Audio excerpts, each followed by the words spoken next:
লক্ষ জনতার সমর্থন নিয়ে ঘোষণা করা হেফাজতে ইসলামের ১৩ দফা দাবির একটিও বাস্তবায়িত হয়নি গত এক যুগে। হিন্দুত্ববাদী মোদির সেবাদাসী তাগুত হাসিনার পতন হওয়ার পরও হয়নি। ইসলাম ও বাংলার মুসলমানদের রাষ্ট্রযন্ত্রের ফ্যাসিবাদী নিয়ন্ত্রণ থেকে মুক্ত করতে রাষ্ট্র সংস্কারের জিম্মা বুঝে নেওয়া নব্য ক্রুসেডার ডক্টর ইউনূসও বাস্তবায়ন করেনি। রাষ্ট্র সংস্কার প্রক্রিয়ায় নারীবাদী মুরতাদদের অংশগ্রহণকে তিনি সমর্থন জানাতে পারেন।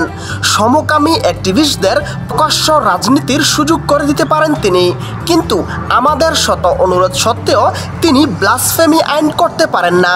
রাখাল রাহারা অনলাইনে অফলাইনে রাসূলে আরবি সাল্লাল্লাহু আলাইহি ওয়াসাল্লামের শানে বেয়াদবি করে পার পেয়ে যায়, আর আমরা বছর বছর লক্ষ জনতার উপস্থিতিতে তর্জনী উঁচিয়ে হুঙ্কার জানিয়ে ক্ষান্ত হই।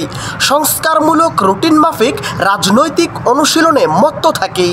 আশা করি বুঝতে পেরেছেন।